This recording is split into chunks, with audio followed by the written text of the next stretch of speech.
Wow. Hi, everybody. We actually have comments. That's awesome. Sorry, you guys. I don't know how to run StreamYard. I've been talking for 10 minutes. Just noticed Sterling asked if I was going to go live, and I thought I was, but this is the first time. Second time I've done this. But I didn't remember there's a little go live button up there. So thank you for stopping in, Sterling. Thanks, DIY. Don't know if you were able to hang out or not, but appreciate it. Let's see. I want to put this up here. That is the Cash App for Killian's Trucking. Killian's Trucking has a little channel. He's a fellow driver. He was recently in a pretty nasty motorcycle versus Dodge truck wreck, and he was on the motorcycle.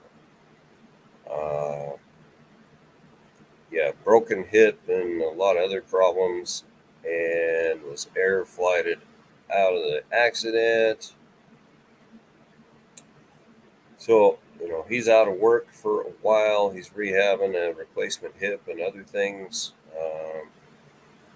I've heard through the grapevine he is getting better and feeling okay, and we're happy to hear he's doing good. But that is Killian's Cash App. If anybody, I think it's just Sterling, but if anybody else comes across this later, wants to help out Nathan Killian, that's one way to do it.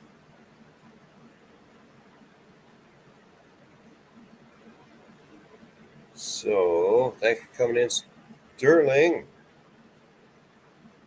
Just hanging out today. I finished sending in all the goodies for my FMCSA new entrant audit today. I think. I don't know. I guess they'll tell me this week. But I think I got everything they wanted and got it all downloaded, sent in. Yeah. Hey, Sterling, is my audio okay? I have no idea.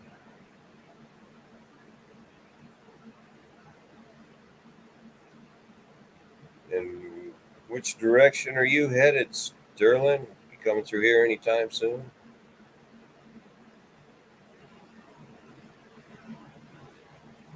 I am here in Idaho in the Boise area. I usually run back and forth to Twin Falls, Idaho, 140-ish miles each way, and keeps me busy. Do that about twice a day. I've been training a new driver here at the end of this week. Pretty stoked about that. That's one of my next projects, is go figure out if I have all the paperwork I need for him. So we'll get him driving. Let me check something here.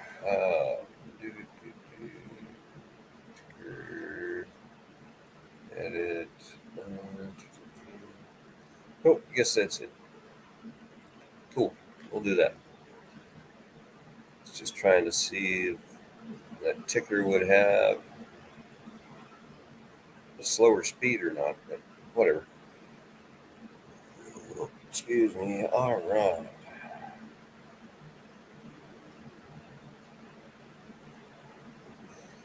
Hey, so this is cool, except there's nobody watching.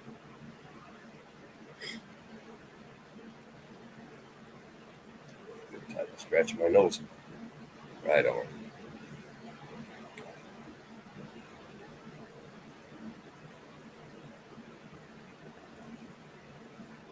How's that work? All right. What we doing?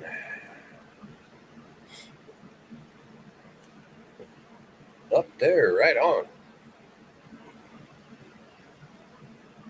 Cool deal. Thank you for hanging out. Okay, so this video is supposed to be about the FMCSA rule.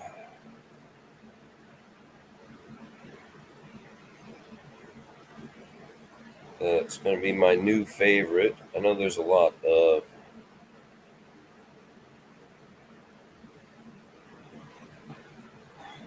the talk out there right now is about the AB5, and it's stupid also, but I just wanted to remind everybody, if you haven't commented on the speed limiter rule that the FMCSA is working on, the comment period is open until Monday the 18th, so we have 2 days.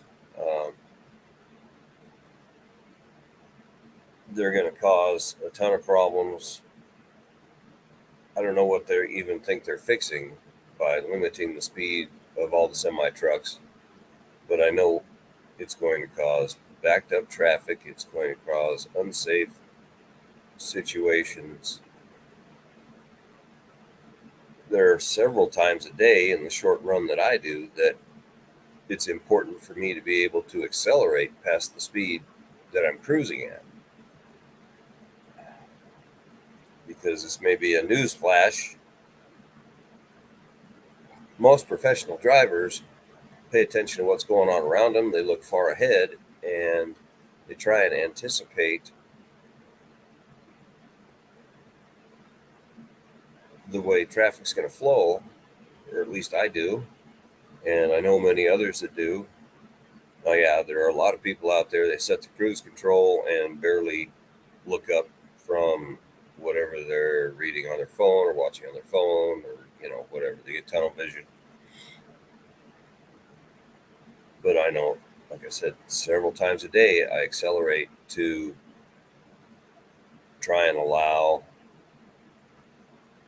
a car to merge onto the freeway behind me without big interruption of traffic, without me having to slide over to the left and block somebody that's coming up behind me, without them coming down to the end of the ramp, and then finally realizing that there's other traffic on the freeway and hitting their brakes and slowing down whoever's behind them. Yeah, that's just one of the big issues that the speed limiter rule will cause. The other one, and quite possibly the most dangerous, is when there's a disabled vehicle on the right side of the road. There's several times a week that I accelerate and get ahead of anything that's coming up the left lane so I can move over and give that disabled vehicle room. Whether they're broken down, if it's a semi truck or a car, it doesn't matter. I try and move over and give them room. It could be a traffic stop from a law enforcement. They may have a mobile service truck there to try and fix a breakdown. It's just, I feel real bad, especially for those, mostly the tire guys that go out there, and if semi truck is blown a left side tire and they can't get very far off the shoulder, because it's either real soft gravel and they can't pull off into the gravel because they could get stuck, or even if it sinks in, the truck could just lay over. So they've got to stay up on the pavement as much as possible a lot of times. And then this poor service guy, he's got to use this, huge 3.5 foot long impact gun and basically stand out in the travel lane to get the lug nuts off and try and maneuver his equipment and the new tire and wheel on there. So there's, times if you can't get over, you're only clearing this poor guy by a couple of feet. And if, something happens, he trips, whatever, he could fall right into the lane. That's just another reason that clogging up the freeways with this speed limiting rule is going to be a problem. I don't know. Ever since I learned about the proposed rule that they pulled off the shelf. It's the same thing they tried in 2016, and they got opposition then. So I'm hoping that we can get enough opposition for them to put it back on the shelf wherever they pulled it out of. They can stuff it back there. But it's just, I think that they think if trucks all get set to the quote same speed, then they'll all just travel in a line down the road and everybody will be happy. Well, the same speed isn't the same speed. There's variations between different manufacturers. Let's say it's 65 miles an hour that they decide.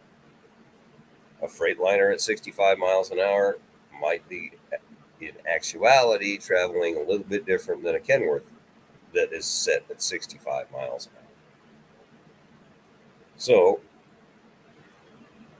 when one truck catches another truck, they're going to want to pass. I would want to pass. If I can go faster than the one in front of me, typically I'm going to want to go around it. So they also, if they do understand it, they haven't really accounted for difference in, there's difference in the weight of the cargo. If one truck has 40,000 pounds and another truck has 6,000 pounds in it, the 6,000 pound trucks can go up the hill much faster.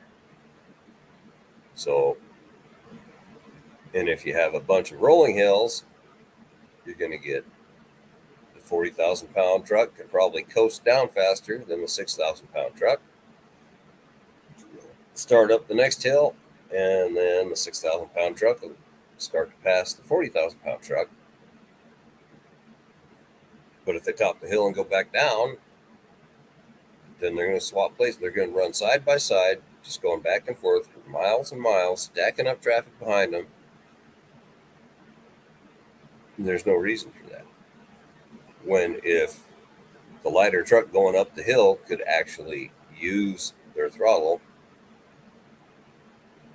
they would just complete the pass, get back over to the right, and traffic could go by them on the left like it's supposed to.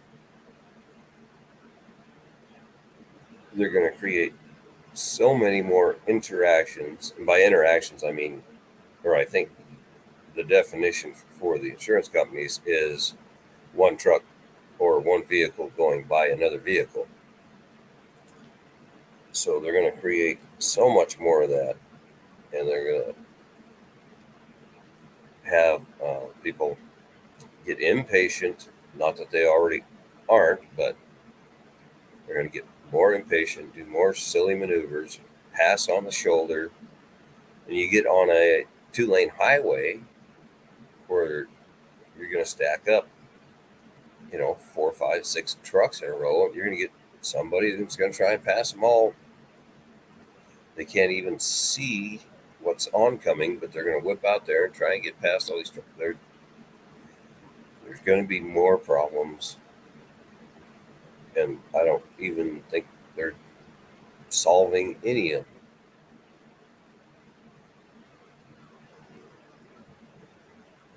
They might be reducing fuel consumption, but really not.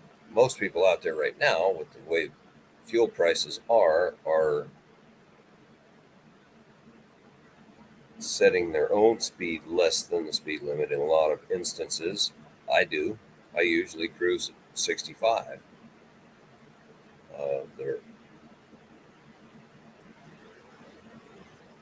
But if they set us at 65 and I lose the ability to speed up when needed, it creates more problems. I don't know.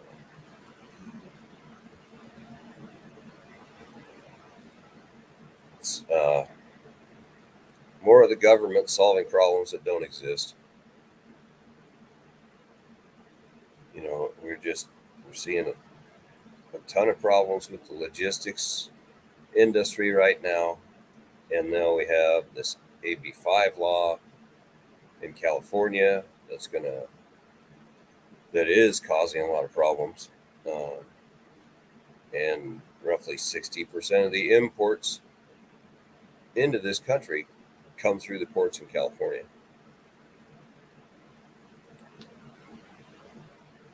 So there's shortages in a lot of places because product can't get moved. And now we're going to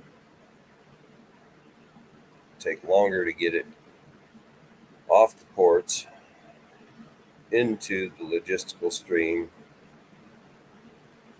You're going to slow the trucks down that are out there moving the stuff around. You're going to make mostly the small independent owner operators less efficient by slowing them down. So that'll take longer for things to get where they're supposed to go. It's just going to be a mess.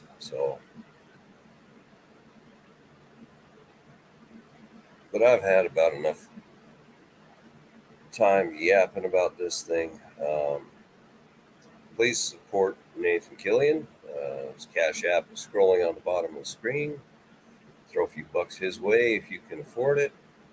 Help them out. Go check out his channel, see how he's doing.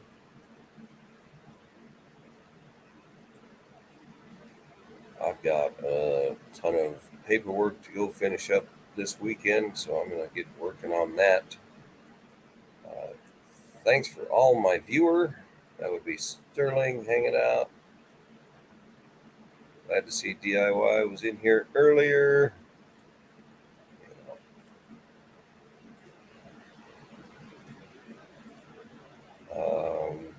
Well, anyway. Take care up there in Prosser. I hope it's cooler up there than it is over here. Pretty warm out here today.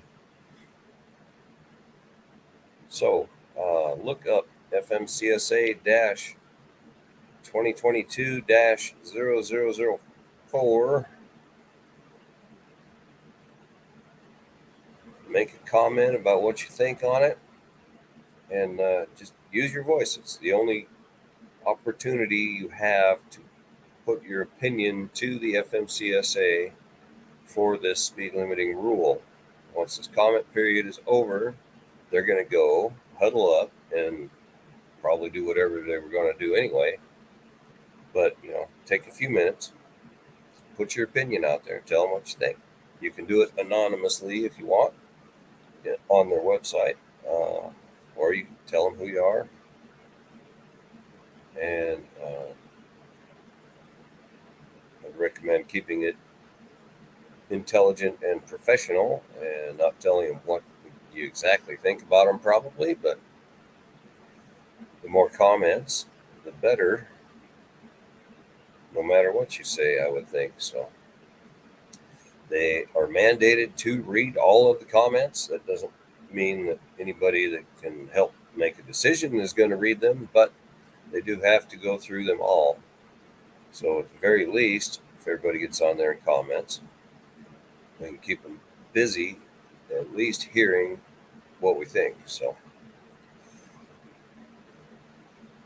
everybody,